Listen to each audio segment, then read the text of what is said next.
ఈరోజు ఇంట్లో పిల్లలు ఫ్రూట్ సలాడ్ చేయమంటే ఫ్రూట్ సలాడ్ చేద్దాము అని చెప్పేసి రెసిపీ స్టార్ట్ చేశాను.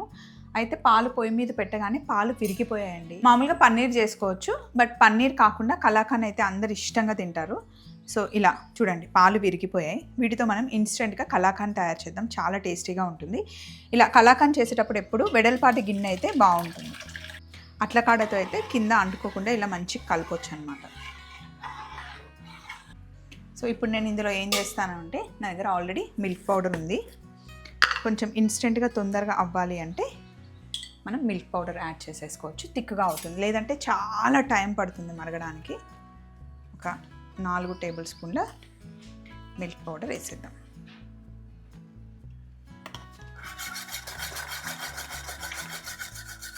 ఇలా విస్క్తో కలిపేస్తే ఎక్కడ ఉండలు లేకుండా అవుతుందన్నమాట.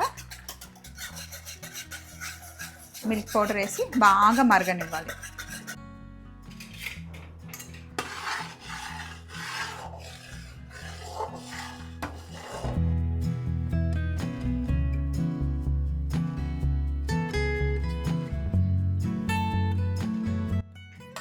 సో ఇప్పుడు పన్నీర్ తీసుకున్నానండి.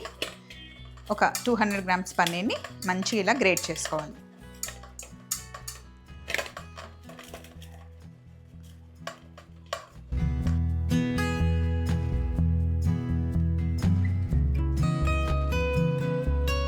గ్రేట్ చేసుకున్న పన్నీర్ని ఇందులో వేసేయండి.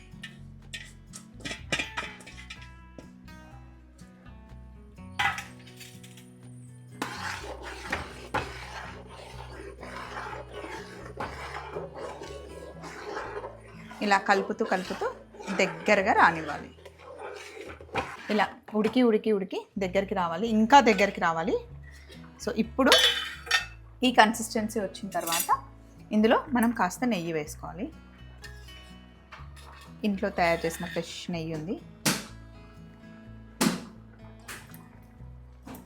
ఒక 2 స్పూన్ల నెయ్యి వేసేయండి.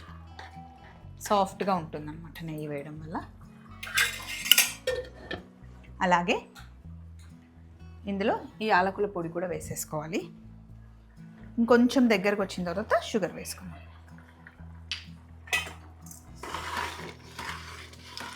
చూడండి, రవ్వగా దాన ఎలా వస్తుందో. ఇంకా ఉడకాలి. ఇప్పుడు ఇందులో చక్కెర వేస్తున్నాను. 2 లీటర్ల పాలకి మనకి ఆల్మోస్ట్ 1/2 కిలో చక్కెర పడుతుంది. కొంచెం తక్కువ వేసాను నేను, ఎందుకంటే పాల పొడిలో కూడా షుగర్ ఉంటుంది కాబట్టి కొంచెం చక్కెర తక్కువ వేసాను. ఇప్పుడు బాగా ఉడికించాలి. ఇలా దగ్గరగా వచ్చేంత వరకు కుక్ చేసుకోవాలి. అంతే, కలాకండ్ రెడీ అయిపోయింది. సో దీన్ని ఏం చేయాలి అంటే చెప్తాను రండి. ఇలా తయారు చేసుకున్న కలాకాండ్ని ఇదిగోండి ఇలా మందపాటి గిన్నెలో పెట్టుకోవాలి. కలాకండ్ రకరకాలుగా పిలుస్తారు.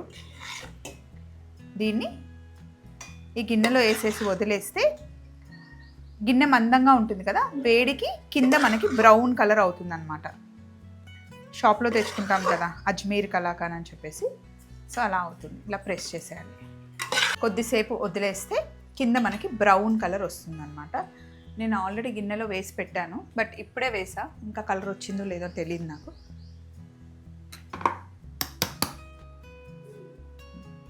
ఇది కూడా ఇంకా కలర్ రాలేదు, కొంచెం టైం పడుతుంది. కాస్త టైం అయిన తర్వాత మనకి మంచి బ్రౌన్ కలర్ వస్తుంది. సో ఇదండి, ఇంట్లో ఒక స్వీట్ చేద్దామని స్టార్ట్ చేస్తే ఇంకొక స్వీట్ అయింది. బట్ టేస్ట్ అయితే చాలా బాగుంటుంది. స్వీట్ షాప్కి ఏ మాత్రం తక్కువ కాదు.